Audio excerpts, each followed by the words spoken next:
Welcome to Israeli Goy, the podcast where the voices of the non-Jews in Israel get heard.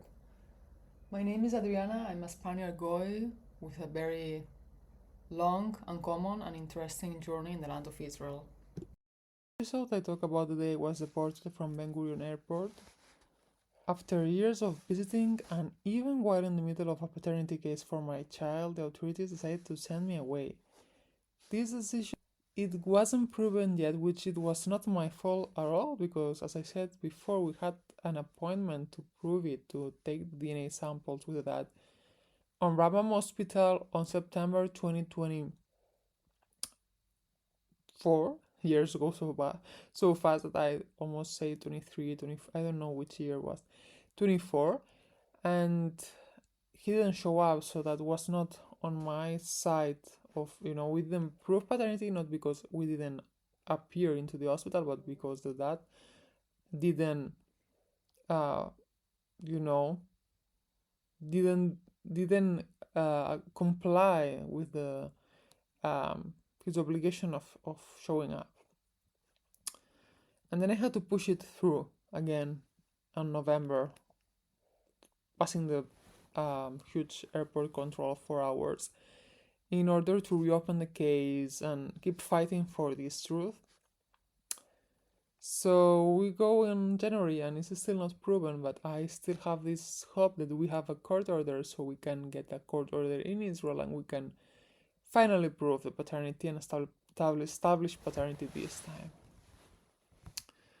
What I encounter on my surprise though is, because also it's a new year, it's January 2025, they stopped me in 24, telling that the problem was that I was staying very long for the same year, that was the year 24, but I thought this is 25, it's like a new year, could this change something?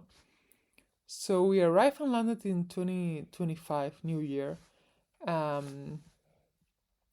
In the take on account that even if there's like the Jewish years, Israel operates with a like a standard calendar or the Goyim calendar in order to count the years.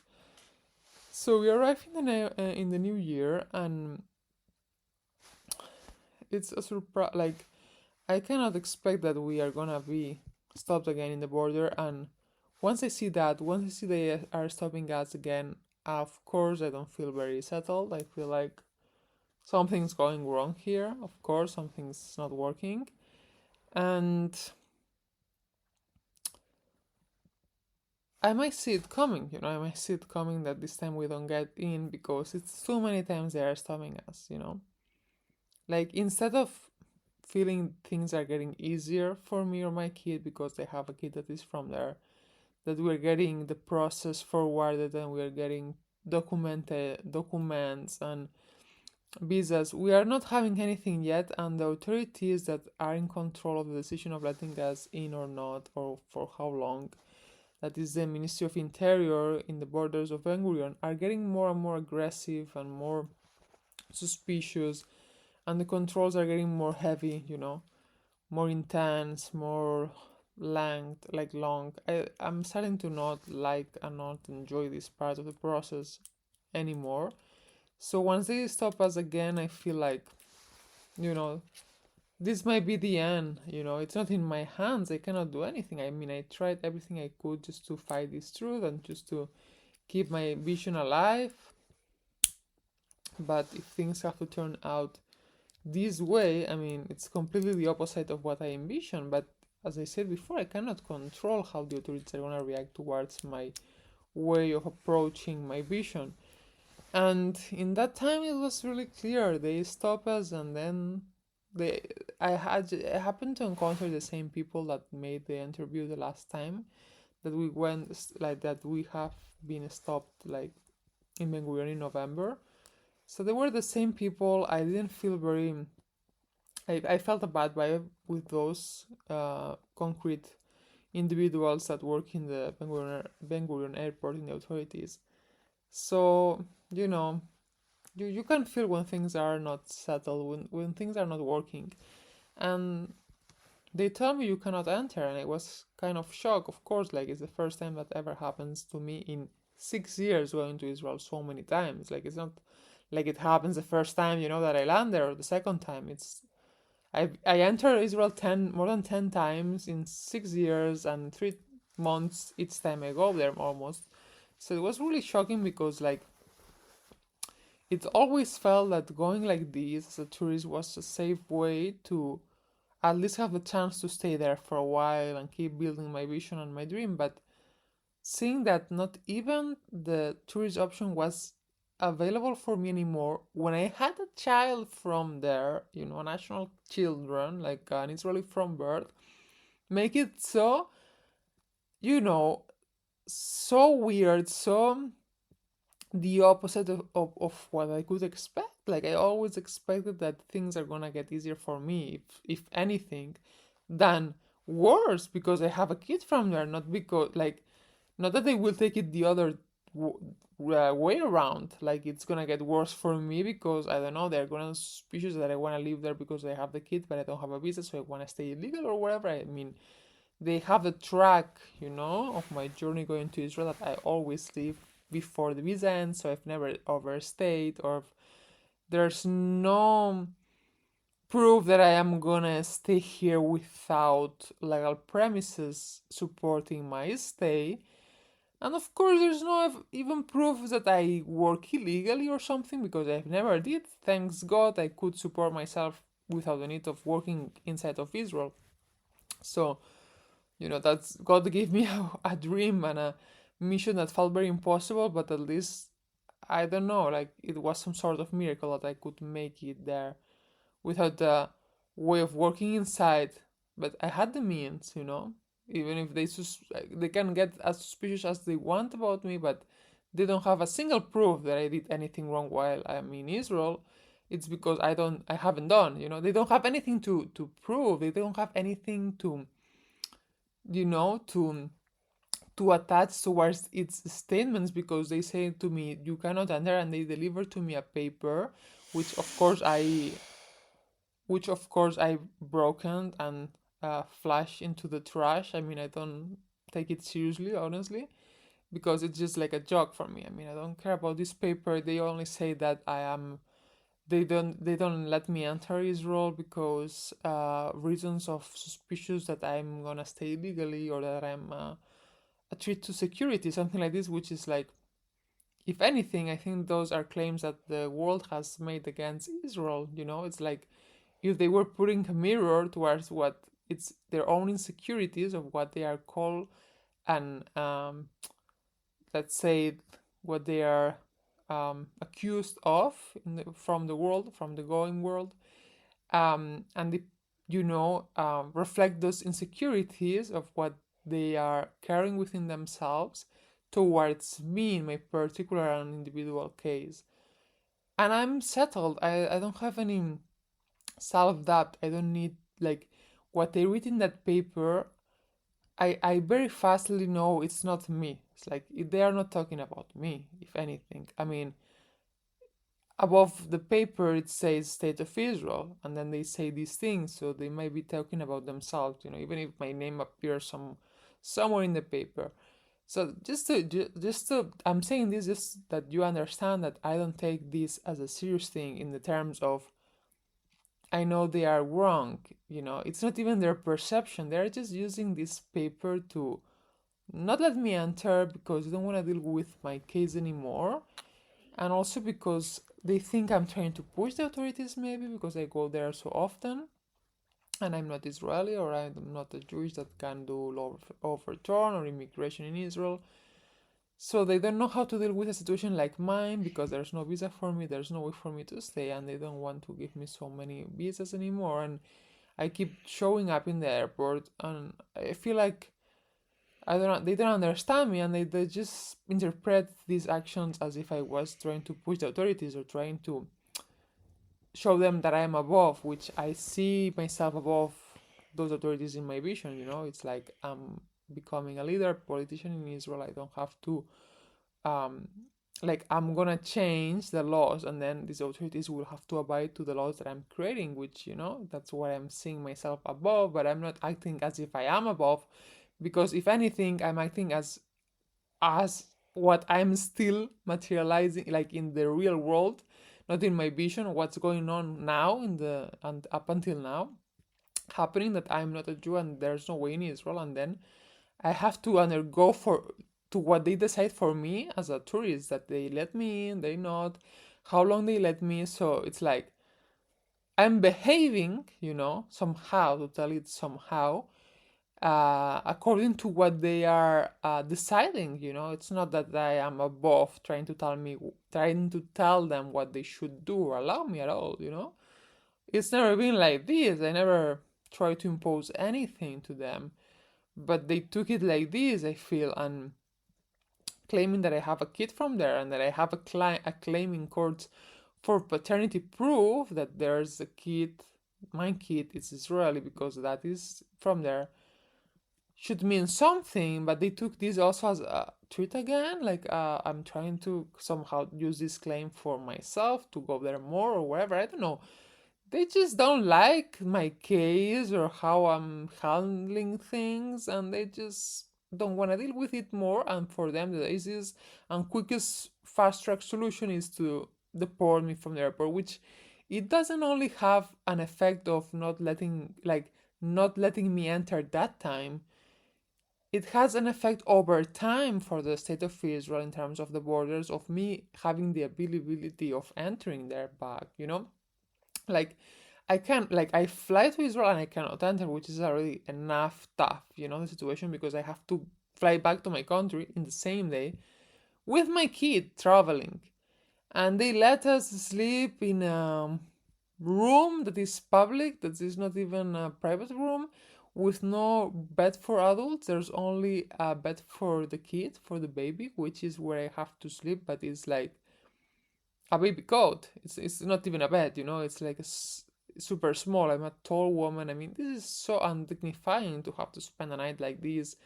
I couldn't sleep. It was horrible. The experience was so undignifying, and no one showing up, no one defending anything. Like, of course, the lawyer didn't care, the dad didn't care. These people, I just give up all my hopes on them anymore. Like, also hoping that they will save me or that they will provide the life that I envision for myself and my kid was kind of putting too much power into their hands. These people, they never had my best interest or my best child's interest in their hands. If anything, they only had interest to protect themselves. Like the lawyer has the interest to protect their firm and their prestige or whatever, and his or her fellow Israelis, like she's gonna side before with the Ministry of Interior and people from Israel, than with a client that is paying her but is this foreigner.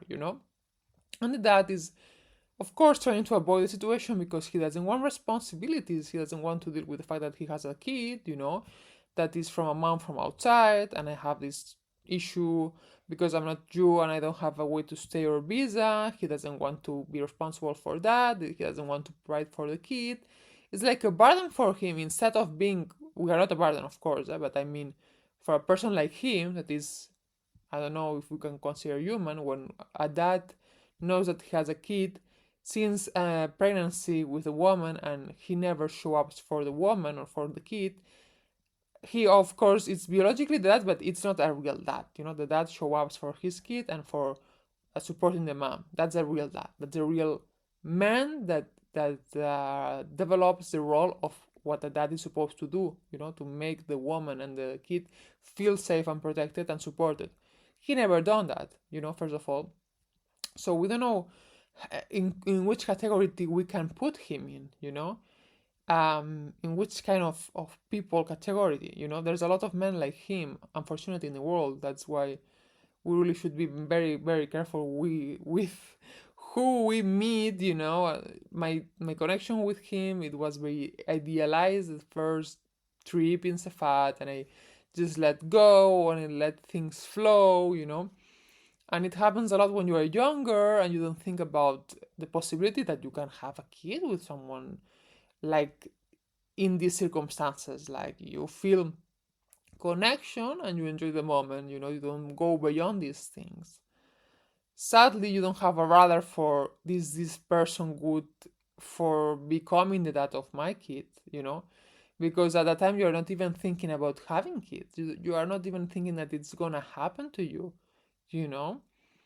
So, of course, if we have to meet men or people according to a rather if they fit or not for a future dad or whoever of our kids, we should be much more selective, And I believe with him there was always red flags, even in the first day we met, things he said or did with his behavior that already shows a bit of things like you don't like, that feel like he's not a very stable person, emotionally stable or safe to talk to, or you try to open up with something and he's just like, he tries to be all the time right to you. And at the time, it can even feel sexy. I don't know why, some women we feel like sometimes attracted to this kind of behavior, like the bad behavior kind of guy, like he's treating you good, he's taking you to many places, showing you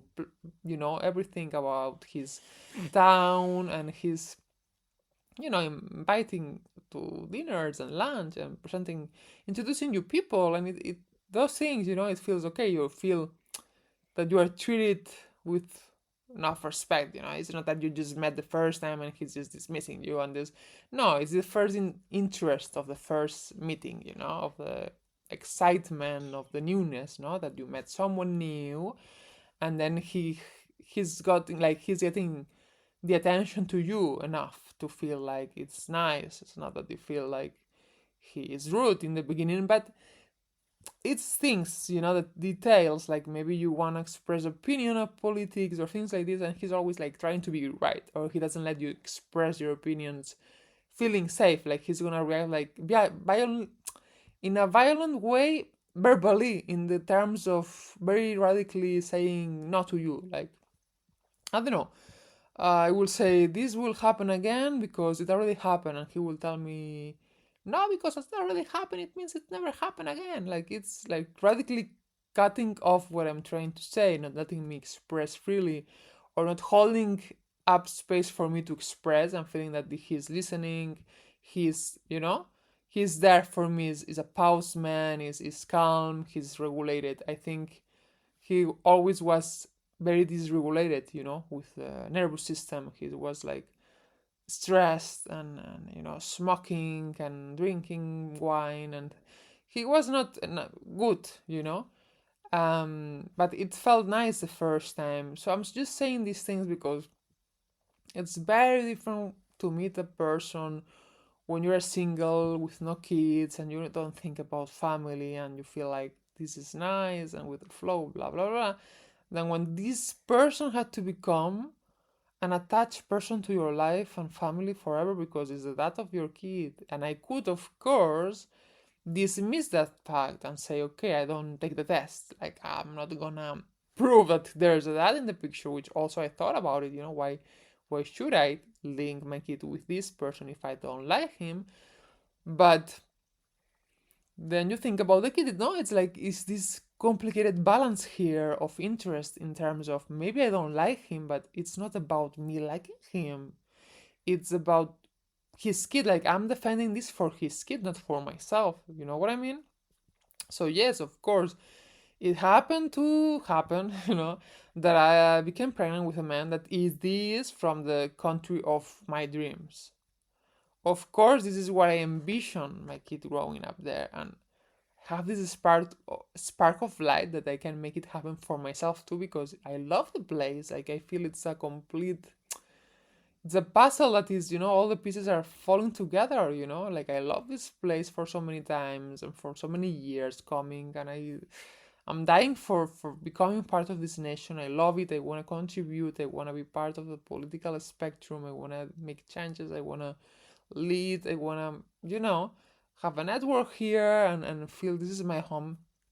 And I have a kid from here with DNA and roots, from that they come, the Jews from Yemen, and my kid is from this dad that comes from the Yemen, and there are Jews This must connect me more deeply with the nation, allow me to fully fulfill my dream, but it's also about, of course, my kid and his connection with his dad and the support that he can give to him, because if I'm alone, it's gonna be harder that if we have support from the dad too. This is supposed to be a two people thing. How did you conceive a kid? With two people, right? You need two people. You don't conceive it yourself alone. This means that once the kid is born and you need to raise him, same thing there at least must be two people involved.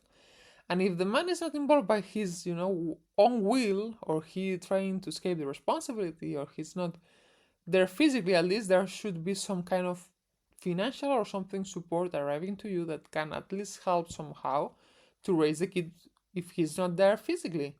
Like at least something. I thought about this, like I don't like him, but you know maybe my kid does, I don't know, and he has responsibilities. We have the right to ask for this, to settle this truth and consequences. So of course I want for this case, but I'm saying this like they are not, like they are not protecting us, but their interest, like that he's protecting his interest of not getting involved, not getting the responsibility, which again, I'm not his responsibility. I'm an adult, I'm a grown up, I can do my life, I can do the things, I can find my own path in Israel, my job. I don't need him to make me that, you know?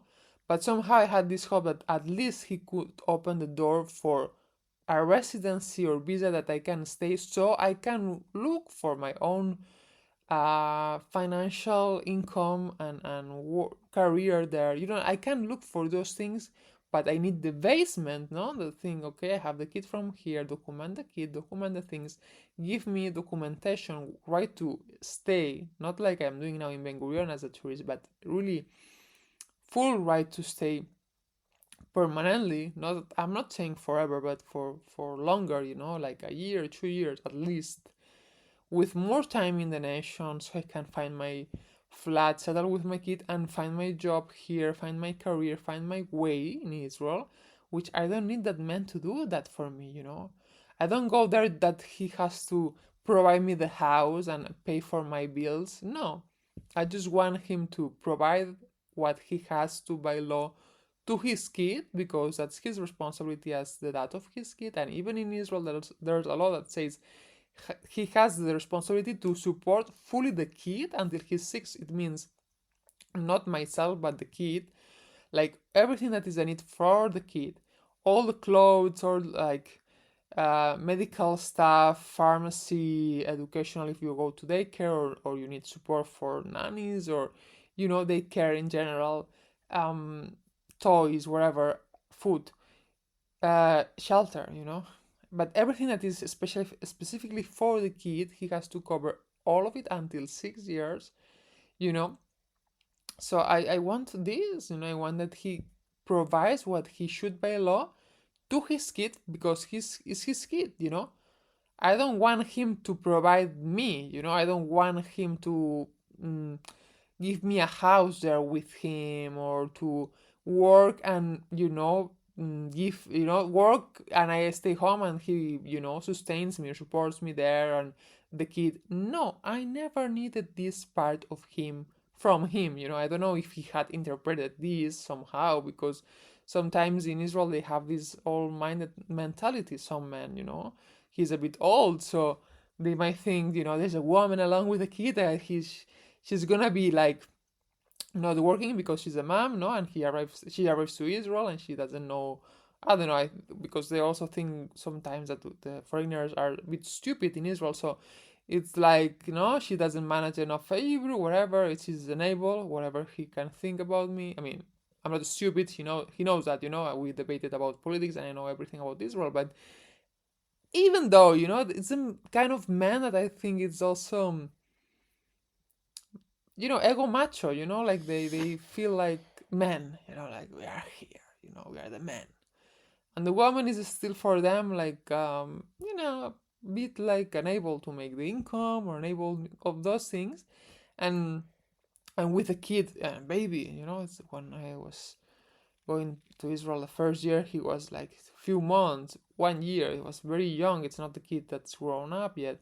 So he, I think, pictures, that mom with the baby, and that it's a foreigner and he has to provide all the visas and the food and the money for me and the kid. And it's like, I don't need a dad myself.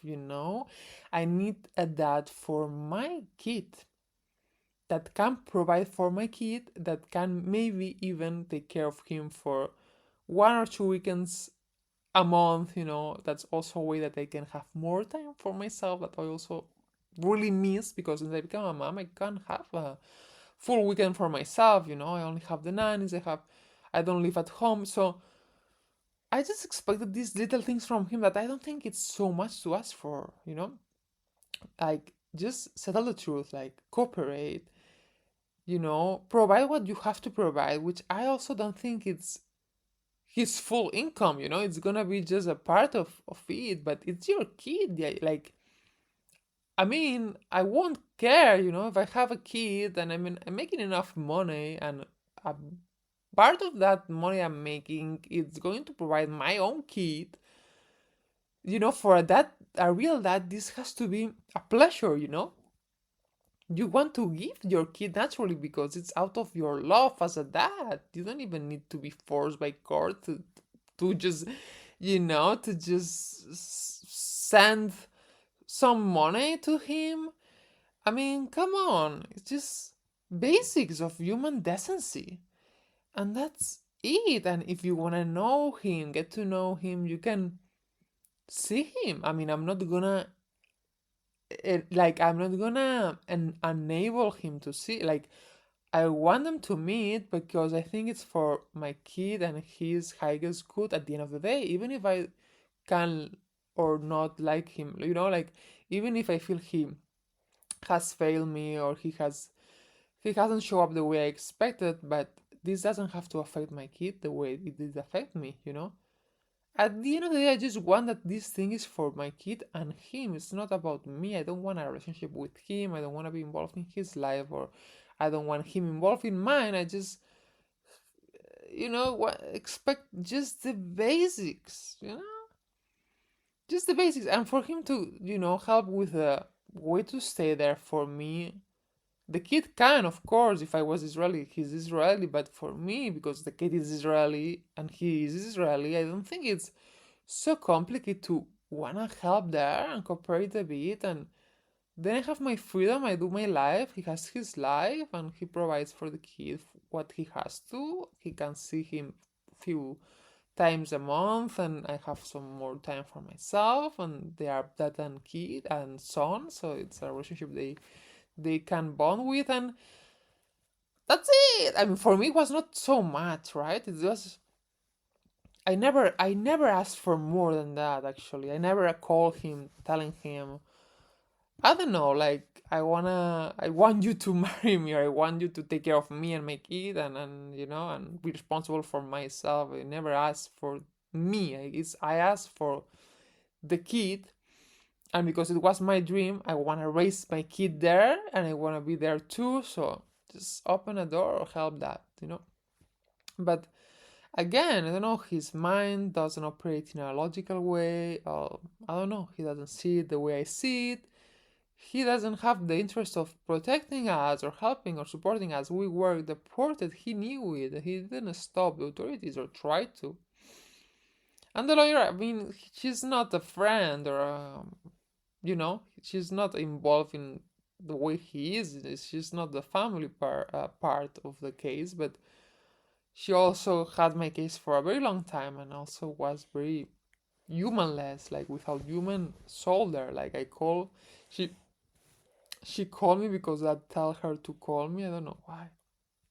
And she didn't show any compassion, or like, I told her, like, I don't have a place to sleep and I'm with a kid in the airport. You think this is normal? And she was like, well, you will take the test when you are in Spain. I'm like, I'm not caring about the test anymore. It is not about the case, the test anymore. It's about the dignity. The way I'm being treated in a country that I have a kid from. This is not normal. This is not acceptable. I mean, how could you allow this? Indifference from her part, indifference from the dad's part, and was like, are they human? Do they have a soul? These people, I don't know what's wrong in their minds or in their souls. Like, this is not normal, you know? And the paper, I mean, I throw into the trash. Like, I don't care about what these people say in this paper. You know, it's very unfortunate that people like the ones that decide to deport me and my kid have this kind of power and authority because they shouldn't have. You know, these people don't operate from a human perspective. They operate from a abuse of power perspective. You know, so I felt that, you know, this is abuse of power from this authority. This is unfair. This is like, uh, you know, when things are not balanced, they are out of balance. This it's not proportionated. This response, you know, they can even warn the thing of that. You've already been here many times. Like we told you, you understand your concerns for proving your kid is Israeli and that you want to protect his rights and come here for this case because you still didn't settle or wherever. So letting you enter, I don't know, as a last time for so many times, but you cannot enter in 6 months, for example. They could at least deal with this, like I will give you an ultimatum of entry and then you have to stay out for X time instead of deportation. I mean, this was super, you know, out of proportion, and well, I have to undergo that, you know. I mean, if the dad didn't defend us, the lawyer didn't stop that. Okay, so what can I do? You know, will I just fight these authorities? I mean, I don't want to fight. You know, I'm tired of fighting. So if it's this part of Hashem plan, he's allowing this to happen. Maybe it's for the highest good. Maybe we will understand. Not a month later, not a year later, but maybe years later or a year and a half later, or whenever pieces come together, this is gonna part of the story and the journey in Israel, and it's gonna make sense. Deportation, I mean. In the moment that it happens, it just hurts. It's just very heavy. It's just very confusing. It's just very difficult to deal with. But you have to make pieces with it. And I went back to Spain. Well, we were sent back. I mean, it was not my will. You know, even against of my will. I mean, I'm not gonna oppose the decision of deportation. I'm gonna just go. You know, I don't want more problems with them. I was very surprised that once we exited the plane in Spain, we had police waiting for us. I mean, when I say totally like out of proportion, I'm meaning these things. You know, sleeping in a public place without a bed in the airport. A mom with a 1-year-old kid. You let this family of a solo mom with a kid, young kid with a baby, to sleep without a place at the night in the airport, and then you send them back the same day, 24 hours of flying or traveling without a place, because we were like traveling to Israel, then 10 hours in the airport, and then back to Spain, 4 hours, like it's 4 hours flight, Barcelona, Tel Aviv, and then 4 hours flight Tel Aviv to Barcelona the same day with a baby. They made me do that. I mean, just because of the fact that I'm traveling with a baby, they should at least had let me enter for at least 1 week, you know? Just not to let me go through this BS, you know, at least, or like the other time, like 2 weeks, 3 weeks, like a minimum period, an ultimatum, a warning that I cannot re-enter in X time, 3, 5, 6 months. At least is a better treatment. You don't experience deportation. You are not blocked from re-entry. You have things more clear. You can enter, you stay a while, you try again with the course. If it doesn't work and you cannot go more because they tell you, you go back, but in a normal way to your home, and then you wait the time you had to or whatever. You do things differently. But that was like the worst thing you can deal with a situation like this, and especially because my kid is Israeli, so they deported, like Israel deported an Israeli. You know what I mean? They deported, they deny entry to to their country a national. You know, it's like this. Like my kid is Israeli since the birth. It doesn't matter if it's not proven when we went there in January, or if it took almost 2 years to prove it. Now it's proven, and it's already a fact. It's an established fact that he's Israeli. When we were in January in the airport, it was not established yet by the courts, but that doesn't change the truth of the fact that he was already Israeli by birth, because he was already the kid of an Israeli man, you know? Of course, he's very, young to understand if this is police or not. Imagine he's like older, and he asked me, like, Mom, why we have police here? This is a trauma for a kid, you know? You don't think only about me, you think about my kid too when you do such a thing. Come on. It was terrible to see. I mean, I was like, come on.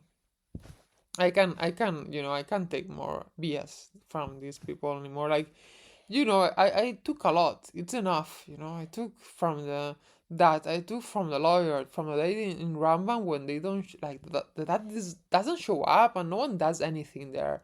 The system doesn't move. The lawyer seems like she doesn't care about this case. It's not in her interest because I'm a foreign.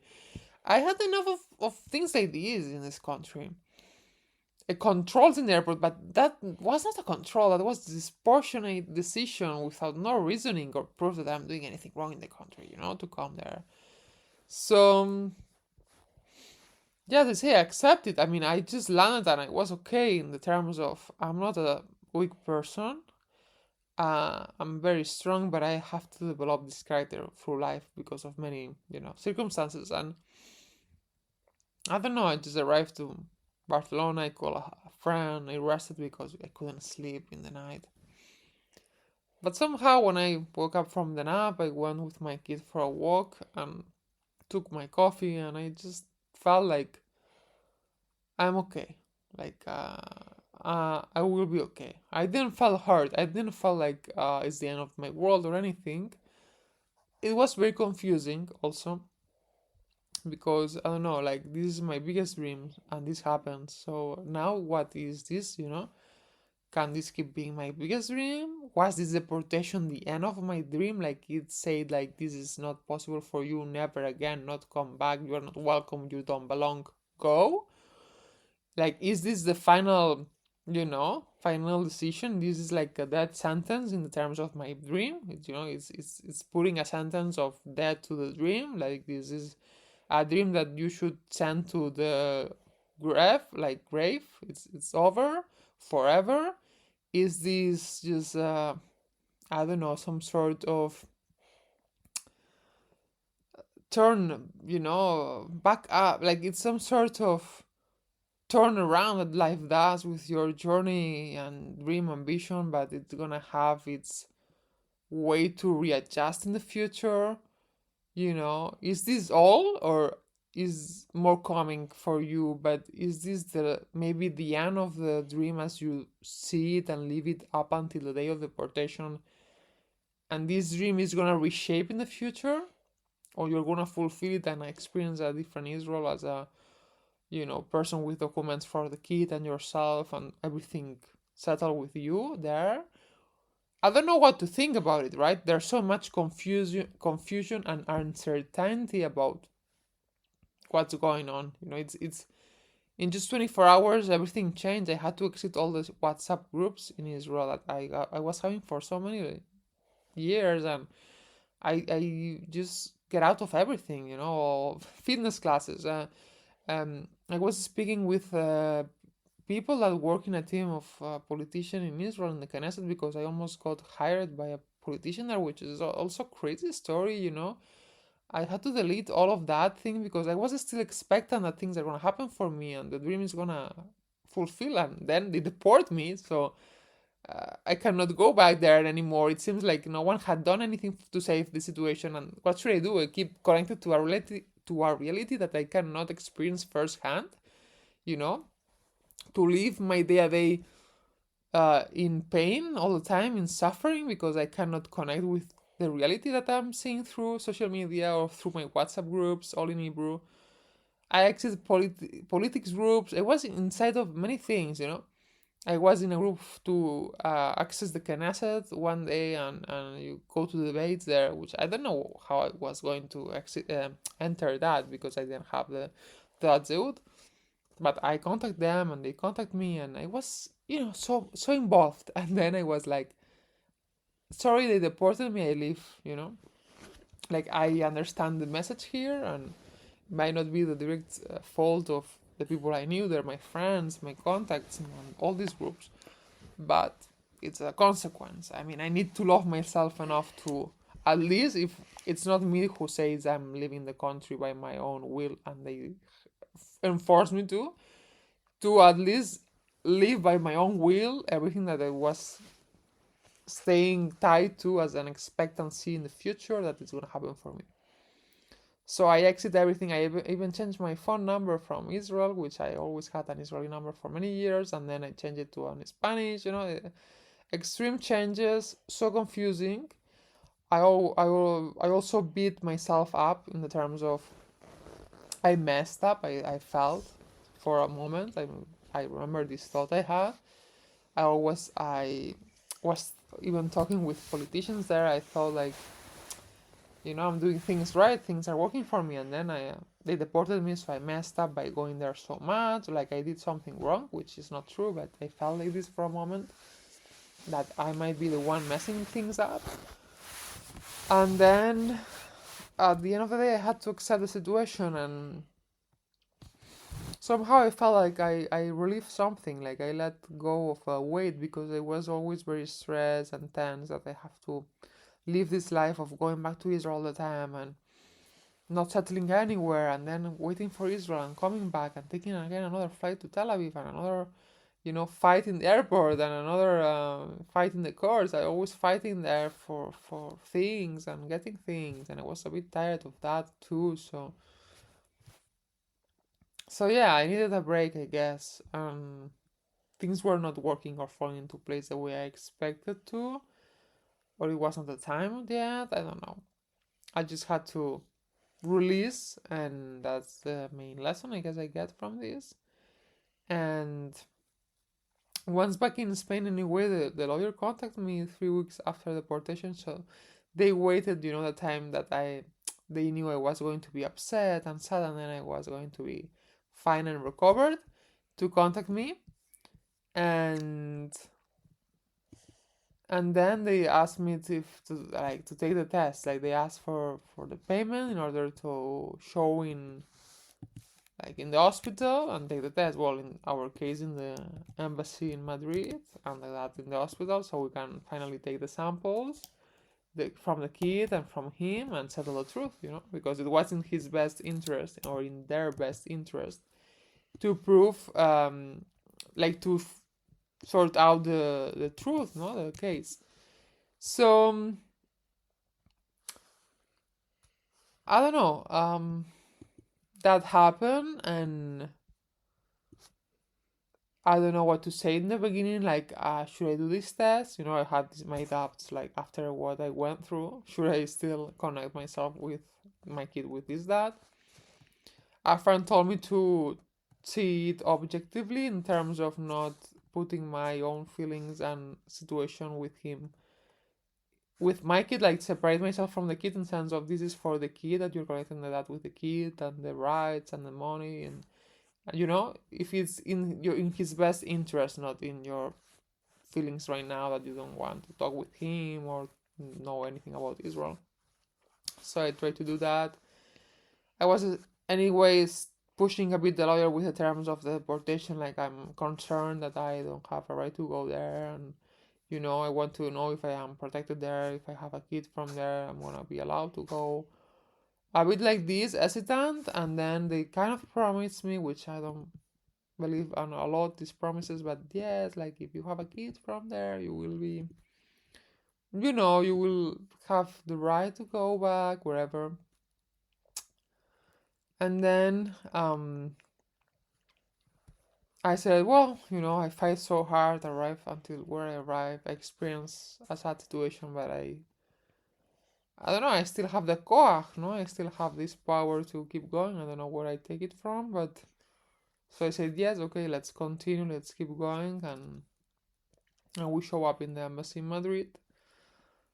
Um, I was a bit hesitant still that he will take the test, but he had to pay for his test. So the fact that he paid for something already made me think that he's gonna do it. And yeah, we left the embassy. Everything went okay, which was difficult to believe coming from my experience with institutions and everything in Israel.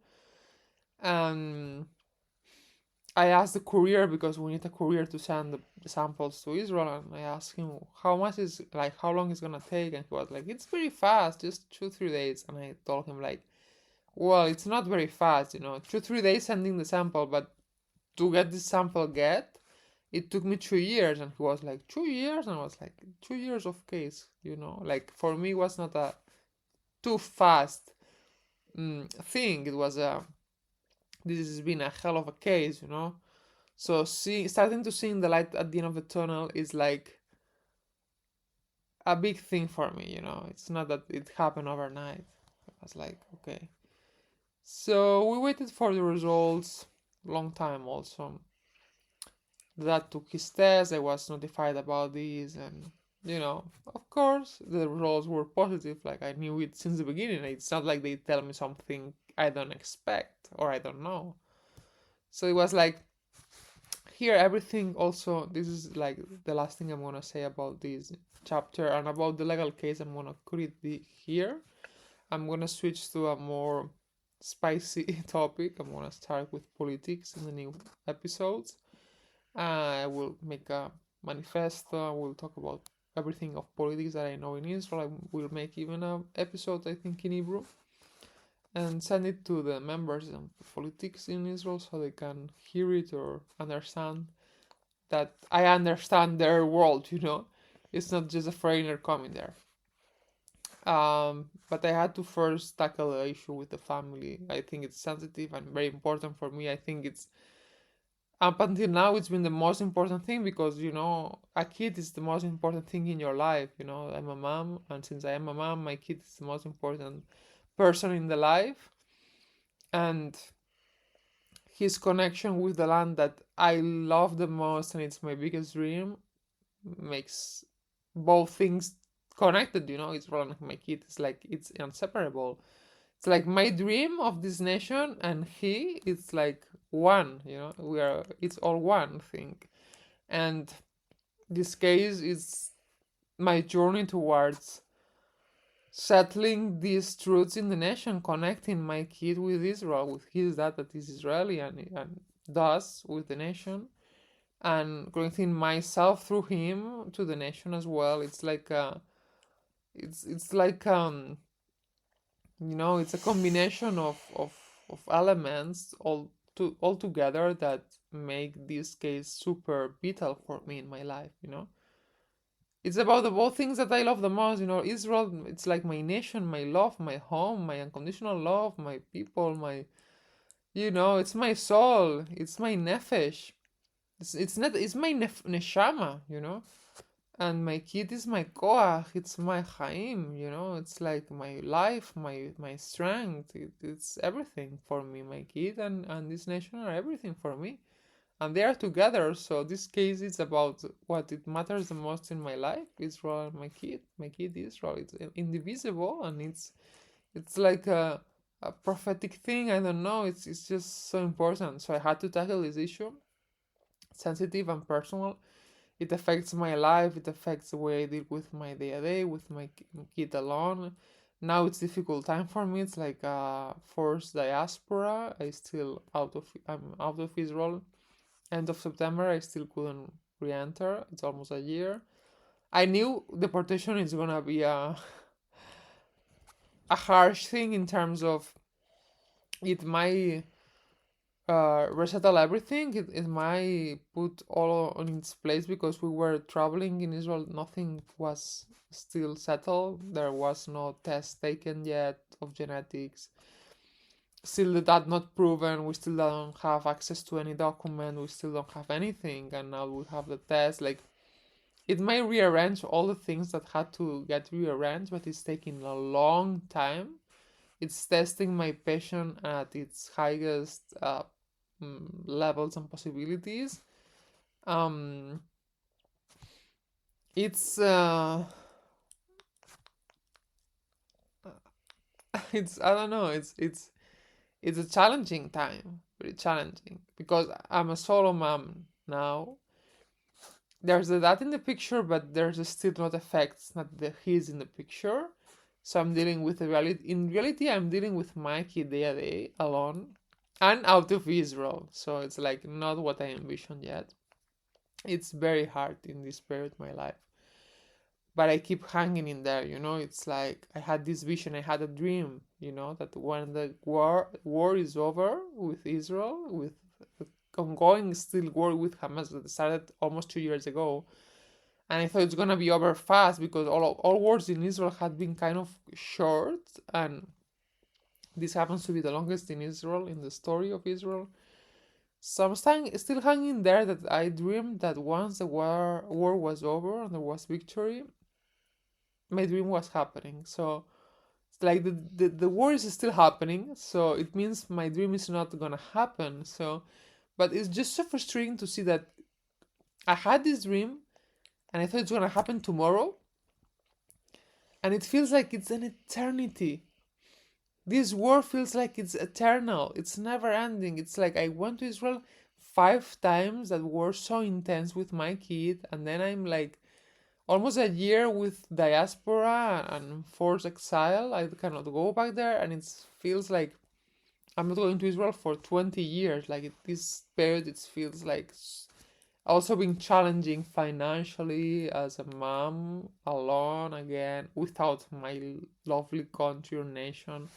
I feel so out of place in Europe. Like it's darkness, but you keep hanging in there. Like it's darkness in the tunnels of Hamas for the Hatufim. It's darkness for the warriors in the Miluim, the reservists, the Miluimnikim, all the soldiers that are still fighting for 2 years in a war that is like it's tireless. It's endless. They should be so tired, so messed up in the heads. The families waiting for hostages. Everyone is like losing their mental health in Israel. It's people getting suicide. It's crazy. Like it's getting a toll. This war, It's still the darkness of the period. This is still not over.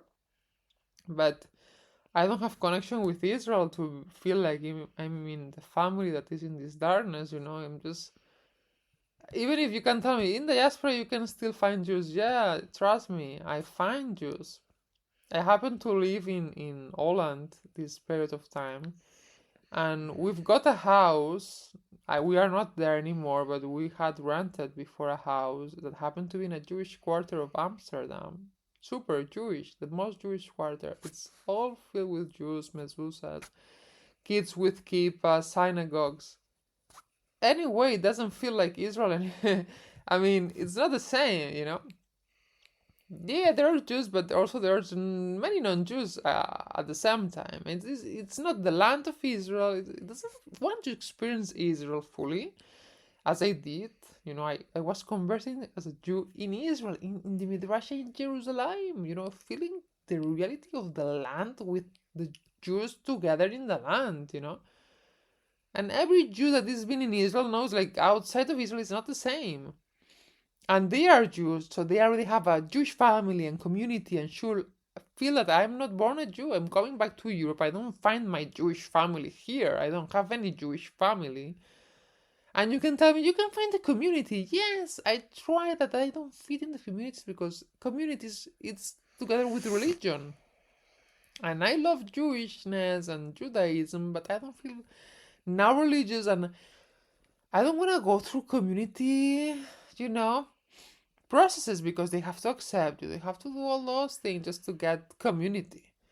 And they don't even accept you if you don't come from the Jewish family, so I just gave up on those things. And if I found myself in a Jewish quarter, I met some Israelis or some Jews, but it's not the same. Yes, I have some moments that I feel that I'm in Israel, I once stepped into a restaurant in Amsterdam that I don't know. I thought it was just a bakery, regular bakery, and it happened to be an Israeli restaurant. And they were selling sandwiches there. And it was all written in Hebrew, and they say bamba. They had bamba in these things, and I asked the guy like, "Are you Israelis?" And he was like, "Yes." And I was like, "Okay, I thought I just enter a non-Israeli bakery, like you could say, I don't know, whatever." And I was like, "Okay." And there was like Israeli songs there. I was like so happy to have those. I don't know, 30 minutes of eating with my kid in an Israeli restaurant with Israeli songs, with Israelis there, but it's not the same. Israelis are not Israelis in diaspora.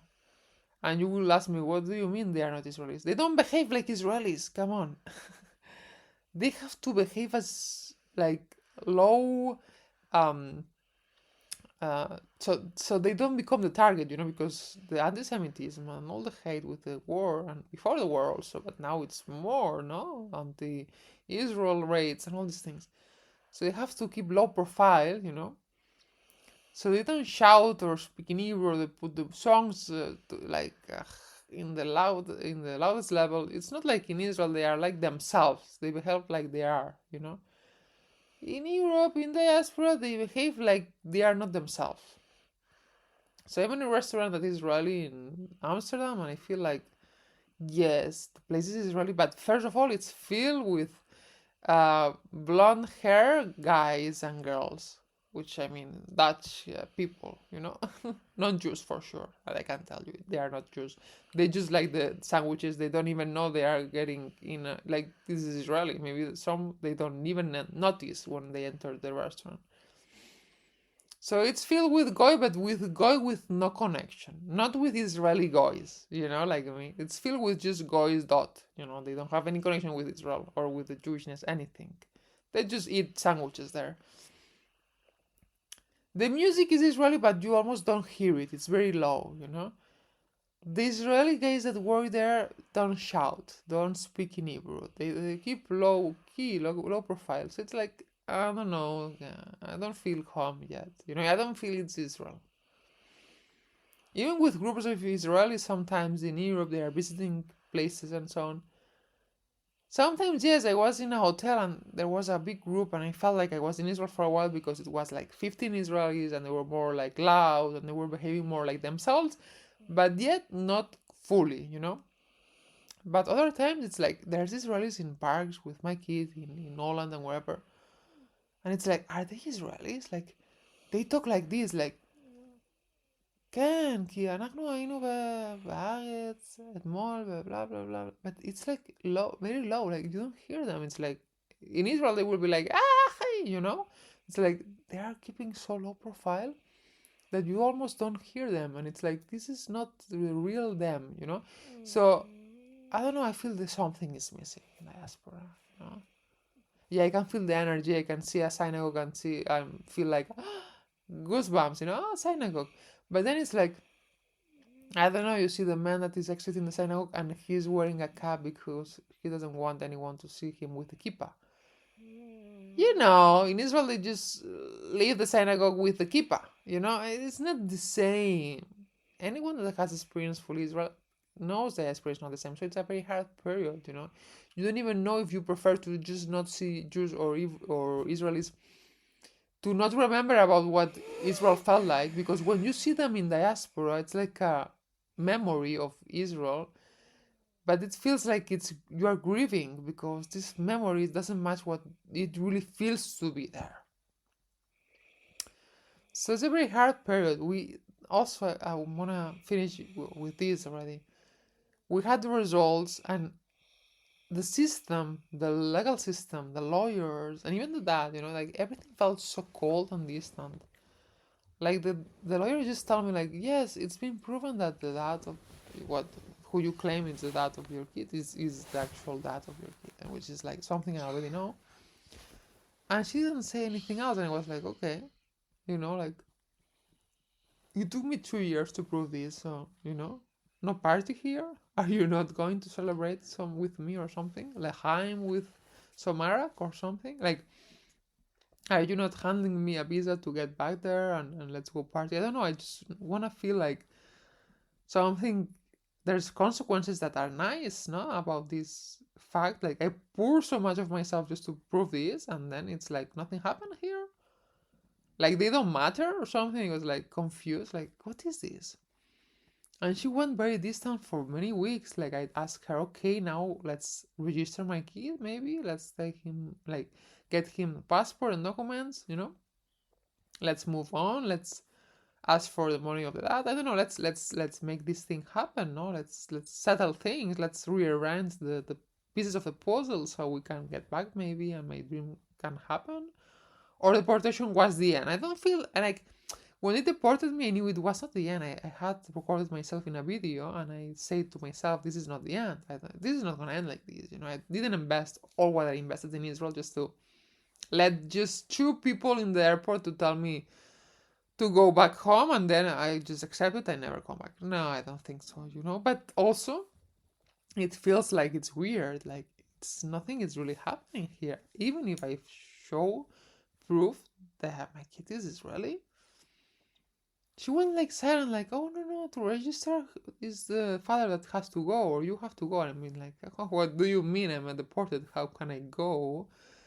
And she was like dismissive, like she when you notice when like she doesn't know how to deal with it, or she doesn't want to deal with it. You can feel it. Like she doesn't answer mails for weeks, and was like kind of pissed off. I end up calling her, like, what's going on here? Like I'm gonna hire another lawyer. Like let's move this on. And she had the guts to, the first thing she did, send me the final bill of the paternity case, which I don't mean that I don't have to pay. Of course I have to pay, but the main thing here is that we had a deal that it was like I paid first half when I opened the case and second half in 4 installments in the end. And she sent me the bill for the whole entire last payment altogether without installments or anything. I was like, and out of nothing, she never mentioned anything, and then, come on, time to pay. And it's like, okay. I mean, how the system works, like insensitive and human. Like, I am a mom, I prove something that is delicate and sensitive about my kid. And the first thing you provide me with, instead of steps, clarity, helping with the registration and documents, is like, just pay me? I mean, I don't know, as if I was going to run from the firm without paying or something. Like, I mean, which is your idea of me not paying you? Of course I'm gonna do so, but should you be so aggressive in the way that you proceed to ask me for the final payment? Should you behave like this for the payment? I mean, I felt like it felt so dehumanizing again, like the deportation. Like after all what I went through, and I went to the embassy, I was so happy. Like I proved this thing. It's finally settled. My dream is gonna happen, and then the result, the consequence, the answer of the system is like, pay me 17,000 shekels altogether. I mean, it's like for more than 4,000 euros or dollars, in just one day. Like again, like together, when the deal was in 4 installments, means like 1,000 per month. Like to make the payment 4 times. She could also register my kid while I was handling with payments, like all at the same time, to speed up the process. She was something. I was really shocked, like, this person exists on earth, like this kind of lawyers. Dehumanizing, the treatment, demoralizing. After all what I fought, had to encounter that I succeeded and I win the case, and then the result is that I even have to pay myself everything. That doesn't have to contribute or anything. I just me. Like, I made this case to get financial help myself, not to get uh, bankrupt myself, just to cover the legal fees. And it seems like the system takes everything from me, all the money from the case, all the time, attempts in the hospital that doesn't come and no one does anything, deportation. I have to undergo all those things to just prove this truth that I already know. So it's not that I need this truth to settle my life because I don't know and I need to see if he's that or not. I know this already. And I do it for the dream to happen, for the paper documentation get in order, money come to me for my kid, not from me to them. And then the only thing that has as a consequence is that I paid them, And it's like kind of weird, to be honest. Diaspora, not being allowed to go back to Israel, asking me for the payment the first thing, and then they don't register my kids, which is very, very unfair. And I don't know which problem they see in this. I don't think it's anything I don't think it's anything complicated at all. It's just they have a court order that proves that this kid is Israeli, that is the dad is Israeli and he's the son. So it's just about a matter of, they send it to the Ministry of Interior, and I don't know why no one registers him. Like, they just need one document of birth certificate and register him. This is 1 second, and then get the documents from my kid. Can you believe it's 4 months? We didn't register him yet. I paid them already, and they tell me that I can do it in the consulate here in the Netherlands. We've been waiting for a month just to know when they can get us an appointment in the consulate in the Netherlands. 1 month, and the lawyers say that they need to transfer the court ruling saying that my kid is Israeli or the son of an Israeli man. And that I don't know which problem, it's another department of the firm that, sends this to the consulate. I mean, it's it's just a document, more than 4 weeks just to transfer a document to a consulate nowadays with technology that everything is just sent in seconds. They can receive something like this in the same day. They don't need to wait weeks. And then they don't answer the mails. I ask them, this is important, it's urgent. It's stopping me from forwarding things. I need to ask for the money, for the financial help, for the my visa. I still need his documents, his passport, his Israeli passport. It's all stuck because they don't cooperate. They don't work for the case, and it's they don't even answer mails. What should I do? I already contacted the embassy myself, the consulate, to see if I can just go there and do it myself, because it's just so... I tell you, this period of life feels so rare and difficult. I feel like I don't have the power, even if I have it, but I cannot go to the country to register myself, my kid, myself there, going myself with my kid and do it first hand in Israel. I need to do it from abroad. They don't provide me with the process. They tell me that I can do it and it's gonna be like this, blah blah blah, in mails. And this has been a month, and then they don't give me more news about it, and they stop replying my mails. I'm dismissed, forgotten. I mean, I feel I don't have any communication. I cannot call them because it's an international call to Israel. I don't, I have data for national calls. I'm not gonna call Israel now, with them. I don't know, it's I don't have their WhatsApps anymore, and I don't know, it's I feel if there's a wall here, I cannot progress. I cannot make progress. I cannot move forward. I just stay in the same place, I proved paternity 4 months ago. I have the court order. It's from 28 May, June, July, August, and it's end of September. So it's 4 entire months that I've proven this. I complete all the payments that were remaining by mid-August, which means it's more than a month ago.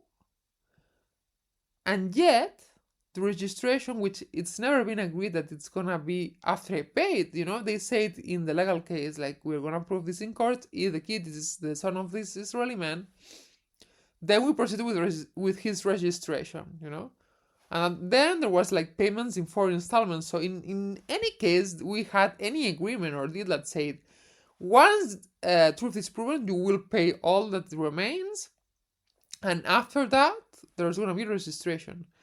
The lawyer herself even claimed that they won't deal with that it's not part of their case, which I had it written in my agreement when I opened the case with their firm. And then because she said it was written, she said, okay, we are gonna do it. I mean, but it never stayed very clear what like the problem they have with this step, you know. But clarity is the first thing. If you cannot deal with it, say it in the beginning or say it now, like we are not gonna deal it, even if we agree with it, because blah blah blah blah. You should do it yourself or with another firm, and then I can move on to something else. But now I don't know. Like I try to contact another firm, you know, but they still have my case open, and it's supposed to happen with them, you know. I'm gonna try with the embassy myself, but it's more confusing because they're supposed to be there to represent me, to make it easier for me. Dealing myself with the embassy directly, it's gonna be, if it happens, more complicated somehow because they may not know about my case. So it's myself alone with no intermediary from Israel, you know, and knowing that they work a lot with the contacts and people that is insider, and I'm an outsider. I mean, I don't know if it's gonna really work out that way, but I have to try because I don't know what else to do. I'm messaging my lawyers; they don't answer me. I can contact another lawyer, which I already did in the past. But it's also like, should I open the case with another lawyer and then have this open with these lawyers? Like, I don't know, I just want to finish things with clarity, have things done, feel that I'm moving forward, even if it's slow and there's bureaucracy, but the things are moving forward. And then I have the hope that my dream might still happen and that I'm connected with Israel. But now I feel like in this moment of weird silence, you know? It's like they deported me, it seemed like the end, but then they contacted me like I have to take the test. I have hesitant times, I don't know, but then I decided that I will do it. We end up doing it. They celebrate in the mails like we are very happy, so good news that you are gonna do the test. I don't know. They wanted us to do it because of their interest in the firm to look good that they, you know, finish their case or something. And once we finish this case, we take the test. That's what They greet me or greet us because what it happens with me in this case is, of course, directly affecting above all my kid, his present, and above all his future with silence. You know, they are greeting me with silence. I am meeting the silence of the firm and thus the silence of the system. You know, like these were supposed to be my representatives in the country to represent my highest and best interest and my kids' best interest by achieving to prove paternity. But of course, I mean, in Israel or in any other country, whenever a mom opens a case in order to prove paternity, it's never to just prove paternity. I mean, why do we need to prove to the authorities, if we can say it like this or put it that way? Or to a state, you know, to this institution of power, to the governments, to the public institutions, right, that ordain the rules, the laws, and that make us navigate uh, these jurisdictions that are supposed to protect us and protect families in this case, and above all the minors, the children.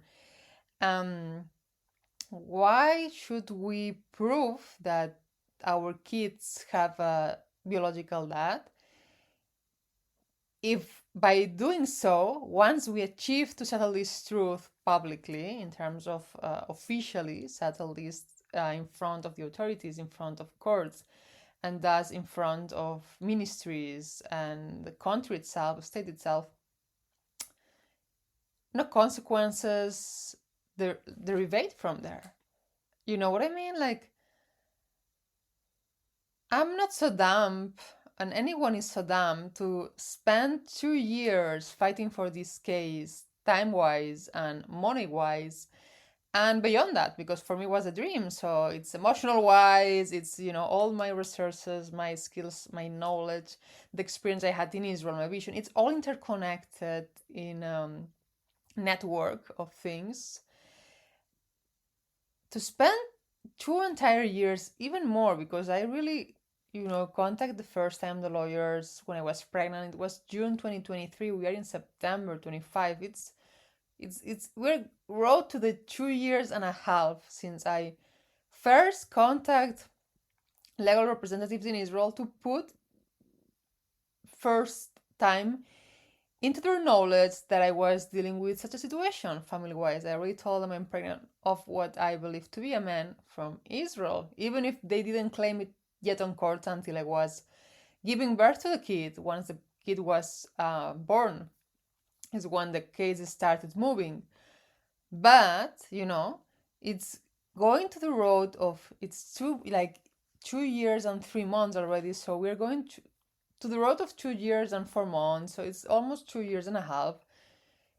Just for proving, a reality, a truth that I already knew, as I always said, since I was pregnant. I knew this kid was coming from this man. That's why I got this vision for my kid connected to Israel. I never had, a piece of doubt about it.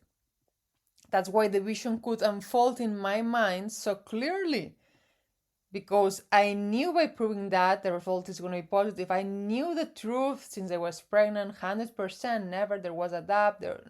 I didn't have any missing piece in my puzzle of my vision, Of course, I miss the support. I miss people cooperating. Like, this is along the road of pursuing this goal, this what I believe to be a truth that was definitive for my dream to fall into place. But the truth itself, the foundation that I was expecting a kid from Israel, that he had an Israeli birthright, that was never that was a solid truth since I was pregnant for myself. Like, I've never doubted this truth. I always carried it with myself. So why would I, as I said, pour so much from my heart to my emotions, my finances, my knowledge, my time, my fights, my energy into such a case, into such goal of proving paternity in Israel, just for them to have this knowledge, like, okay, this person, for institution, Adriana Butros, blah, blah, has proven to have a kid, the name of my kid, blah, blah, blah, that is the biological proven kid of a Israeli citizen with this Teudat Zehut, blah, blah, blah. And this resolution, it's official, like the court gives this resolution, like, yes, it's proven. Okay, we just write it down and here's the document. And then, okay, the attorney, general attorney, sends it to the Ministry of Interior, but it's not sufficient. Like, a parent must go to register the kid. And I'm deported, so I'm unable, by the same system that proves that I'm that my kid is Israeli, and by the same authority that is supposed to register my kid, Ministry of Interior, they were the same that deported me, the same that told me in the airport to go away, that I couldn't enter the last time I attempted to in January 25 with my Israeli kid that was still not proven, but it was already Israeli anyway. So, this is like the fish that it's eating all the time its own tail. Like, I cannot access my self-institution and physically go to finish this part of the process and register my kid, because they cannot do it alone. They need a parent. And at the same time, the dad is in Israel, but he's lacking the documents of my kid, like birth certificate and things like this. And I'm no way gonna send to this man that has never done anything to support us things like this that are so delicate. Imagine that the document gets lost, or that, he gets it and he never goes to the ministry to register because he just this person that is dismissive. And like he did in Rambam, he just doesn't show up, So, this is like a labyrinth. It's like, where is the exit? Where's the way forward? Like, it seems it's all the ways are blocked, but there should be a way, because he's rightfully a citizen of Israel. Like, we need to forward this step of the process, but the same system itself has created this labyrinth for us. It's like we are trapped here. And, like, why the hell do I care that they know that I have a kid that is Israeli, that my kid is like the truth has been settled, if there's no consequences, the whole point of proving this were the consequences. Was first of all, of course, registering, settling the documents for my kid. Secondly, important, very important to us for the support for this financial help that can benefit my kids' present and future life. And then thirdly, but also very linked with my vision and dream, that might get us some reasoning and like reasoning to go back or to have a way to live if I want to raise my kid there, or at least we have like a solid proof. So I was so expecting that this is gonna change everything, and when I was met with this silence, as I said, no parties, no Arak Lahaims, which means like when you are doing cheers with someone in Hebrew, Lahaim, like celebration basically, with nothing, with no emotional involvement of anyone, the firm being so cold, distant, just telling me, yes, it's been proven, and they send the court ruling that states that the father, I said it was the father of my kid, it's actually the father of my kid, proven by DNA testing. And then it's like, okay, now let's move forward, like register, financial help. And I met the only thing they ask from, like, they keep asking from me, still, like, instead of delivering something, still, instead of starting to allow me to start receiving the rewards of having settled this truth, to allow me to get the documents, to get the visa for myself, to start receiving the money of that, to, start getting some advantages, something that benefits me or my kid. Why have, as I said before, why, like, I put so much in this, what is giving me back in return? All the time, money, energy, emotional involvement, whatever, what is paying me back? At least start getting some financial monthly help, a way to live or stay in Israel if I wish, documents, things that, at least I can see my kid's passport as a reward of having fought so much. Like, I can see the result, the end result. For me, the DNA corrolling doesn't mean still anything if at least not, like, we don't have even a passport. I mean, it's crazy. So yeah, and then the only thing that they do is to even require more from me, like now financial burden, like more payments, more. And the worst thing is that I pay everything, it was a huge amount to pay just in 30 days, and I have to pay a huge amount in 30 days from 1 July to, 10 August, like 40 days more or less, like in this amount of time, just so fast. And then they reply like, yes, now we're gonna guide the registration, and then they give some guidelines, and then there's no advancement on that. And one week goes by, and another week goes by, and I'm like, what's going on? Like, are we gonna get a scheduled appointment for registering my kid in the consulate where we are now in Europe? They were supposed to do that. They were supposed to get us an appointment. They were supposed to send the court ruling to the consulate, and then I will have to deliver certain documents to the consulate to, fulfill, like, to complete the registration and complete this step. They don't answer anything.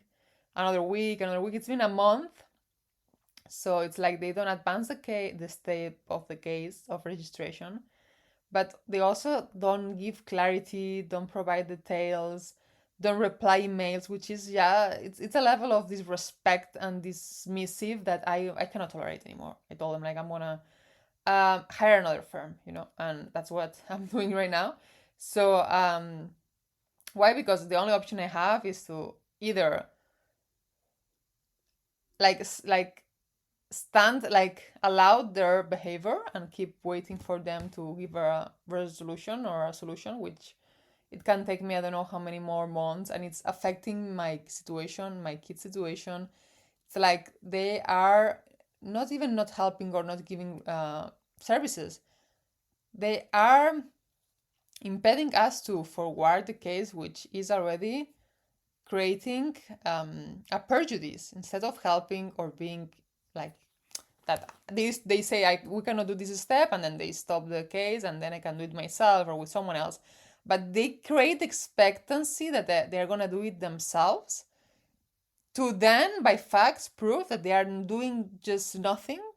So it's the worst thing they can do. Like, at least be like, have some integrity as a firm, as a professional lawyer, and tell things clear, like, we are not going to deal with this dot, you know I may be pissed off, but I prefer a clear response.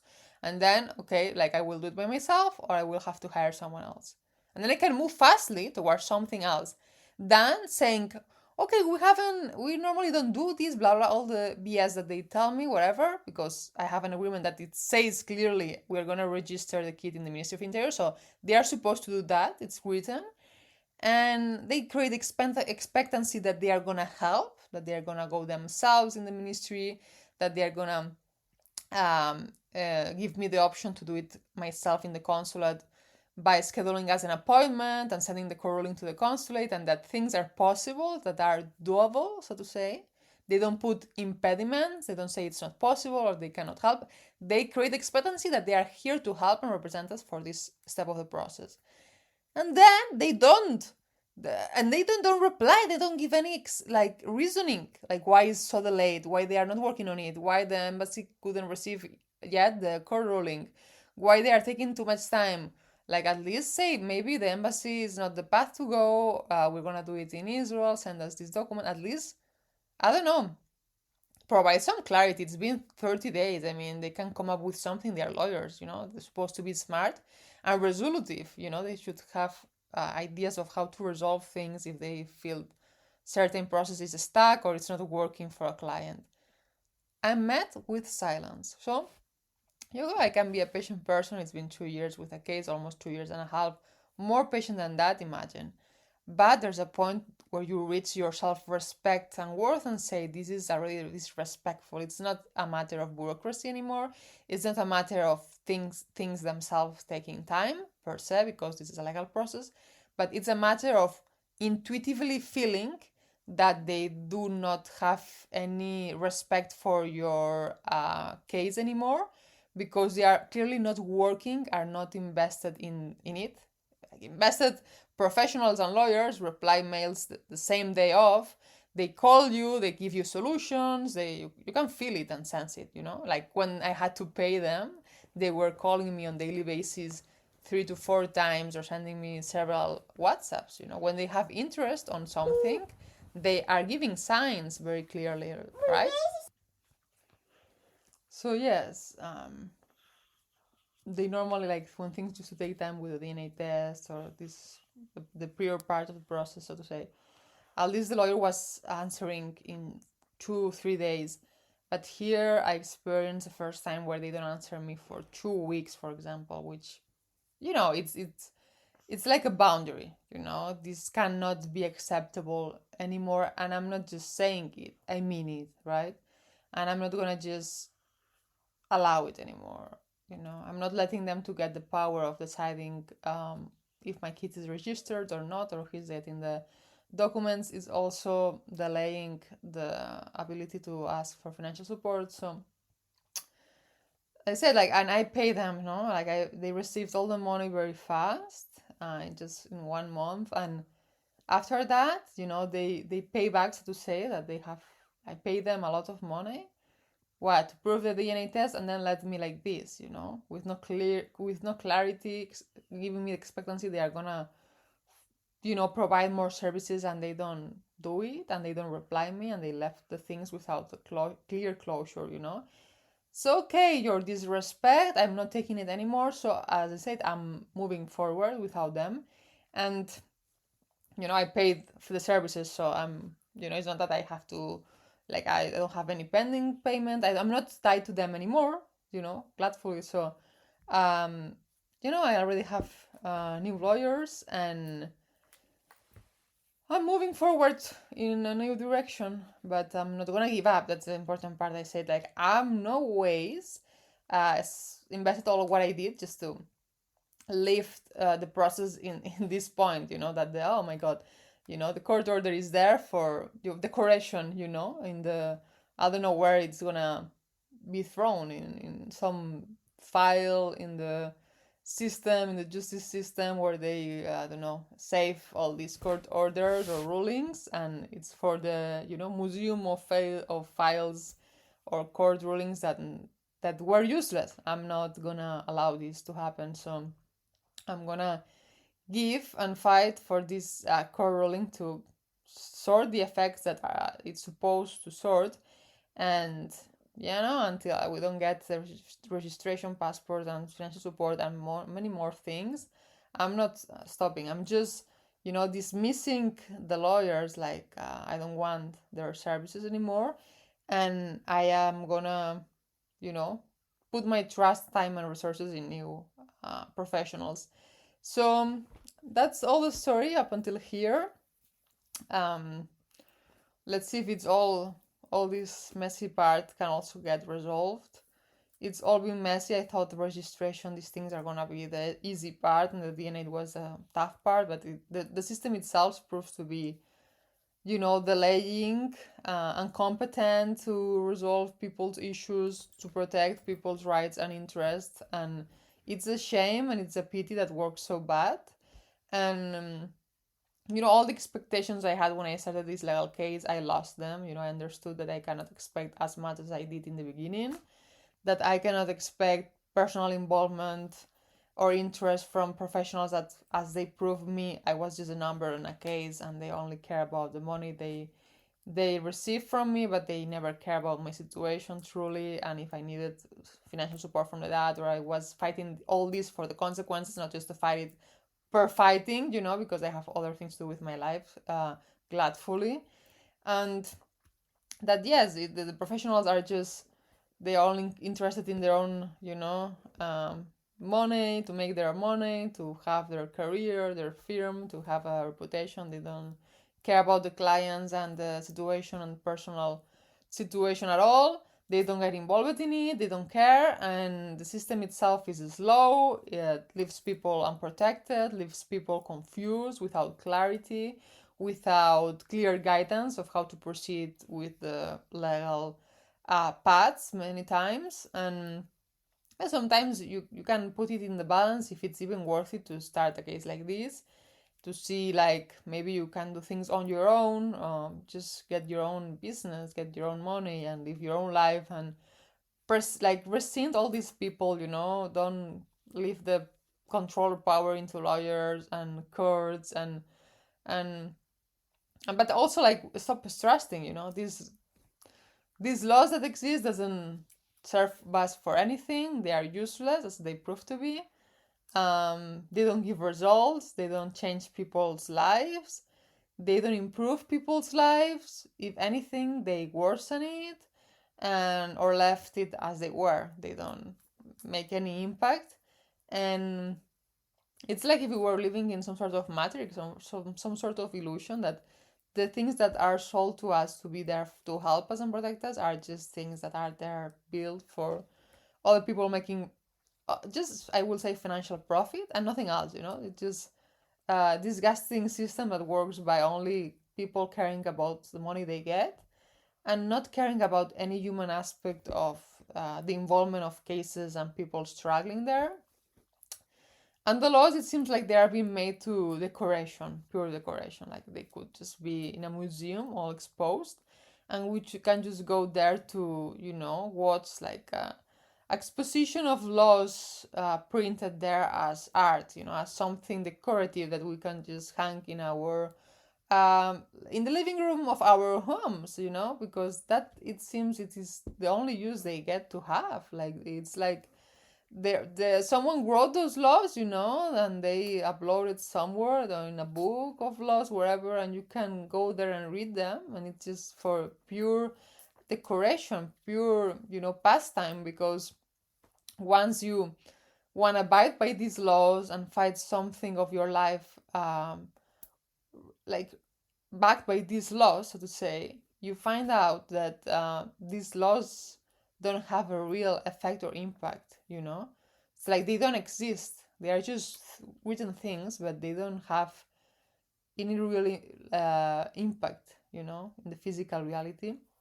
So that's why it feels like we're in some sort of matrix. It's as if the system sell us these ideas of having rights and laws and whatever, but then there's just people involved in the middle that are there to make profit without making these laws effective as they should have. And then the laws, as I said, became pure uh, decoration for our homes. Like we can print them and just hang them in a place in our living room. They don't have any use beyond that, actually.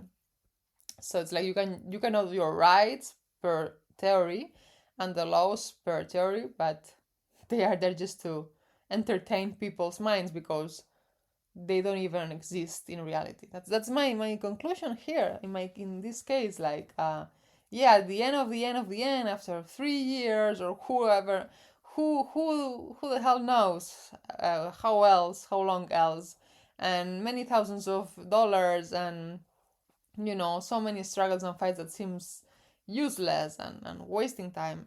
I might get some effect. I might end up getting a document. I might get end up getting some sort of small financial help. I say small because I believe that I put so much expectations. Also, like the financial help is gonna be like a fortune, and it's not gonna be a fortune. It's just pathetic. The small money that they give to solo moms. Like I operate from a place of wealth, of big numbers. This is my lifestyle, this is my vision. Changing nations, big numbers, power, lifestyle, freedom. I don't operate from a place of fear, scarcity, short numbers. And it seems like also the financial support somehow translates into some sort of insult uh, in terms of kind of condemning solo moms to stay, weak, financially unstable, or even poor, scarce per se, because at least they should, be like there should be a financial support of, I don't know, like third, I don't know, 20,000 per year, something like this will be a minimum in my world. I mean, but it seems that in the real world, I don't know, it can be as little as, I don't know, 4 or 5,000, which I think is ridiculous. It's like an insult. What do you do with this kind of money? I mean, don't get me wrong, money is money, but to be honest, life is getting very expensive. We are getting a lot of inflation, and small money is gonna just allow you bad services, scarce products, um, uncomfortable life, kind of. And big money is gonna allow you more comfort. It's like meeting the standards, and I don't think the financial support is gonna meet the standards either. Like I think when I'm seeing the number, I'm gonna just feel I lost all my time, and like I would feel it's just almost pointless. Like I don't think it's gonna be a huge financial reward, but it's the journey that teaches you lessons what it matters the most. Maybe if it had teach me the laws are for hanging in a living room, then I learn a lesson myself, and I can have the journey to prove it. It's not just that I don't believe that the legal system is there for something, and I don't even get him the chance. I get the system the chance. I gave the lawyers the chance to prove them useless. I gave Israel the chance to prove its family legal system protective and fearless, and I prove it by this experience that it was all like kind of an illusion, that nothing really happened or changed my life as I would expect it to.